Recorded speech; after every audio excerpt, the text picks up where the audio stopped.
Good evening. We are in Genesis chapter 19. Last night we read the passage of the destruction of Sodom and Gomorrah because of their wickedness and their violence and their power and kind of exploitation of people that were that they should have been protecting and caring for. Lot, who was the nephew of Abraham, Lot and his family were spared the destruction.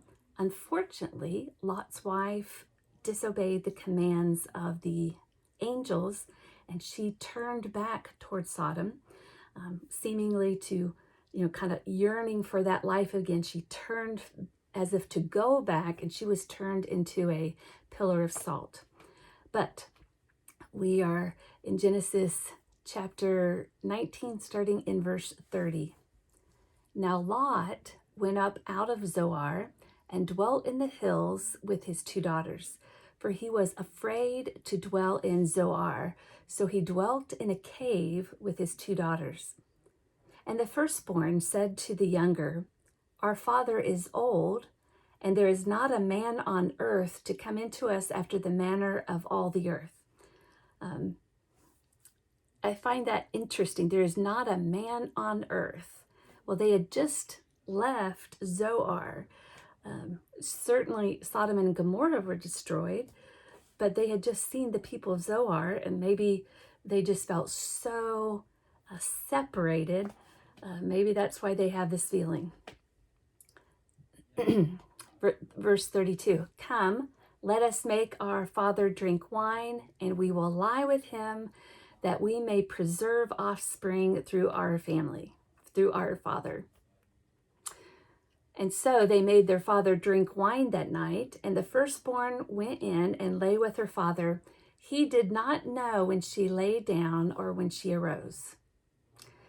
And on the next day, the firstborn said to the younger, Behold, I lay last night with my father. Let us make him drink wine tonight also, that you may go in and lie with him, that we may preserve offspring through our father. So they made their father drink wine that night also, and the younger arose and lay with him, and he did not know when she lay down or when she arose. Thus both the daughters of Lot were with child by their father. The firstborn bore a son and called his name Moab. He is the father of the Moabites to this day.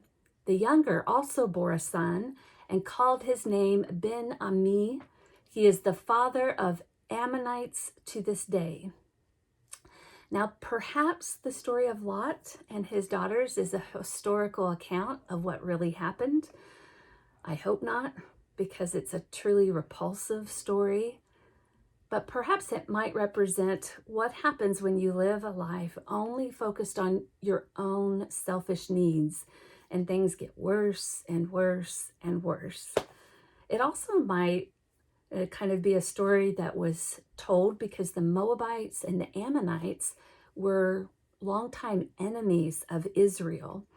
And what a greater, I can't imagine a greater insult than to say that both of those people developed out of incest.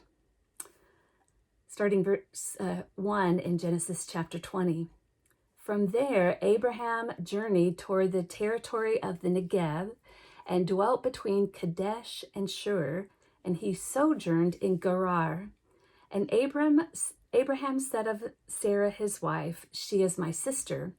And Abimelech, the king of Gerar, sent and took Sarah. So once again, Abraham lies about Sarah to protect himself. Now, I have to say, Sarah must have been an incredible woman, because according to what we've read so far, she must have been around 90 some years old at this point, and she is so good looking that Abraham knows that men will kill him just to get her. I want to know what kind of skincare regimen she had. So we'll start off with Abraham lying to protect himself, and we'll find out what happens to Sarah and Abimelech tomorrow. Have a great evening.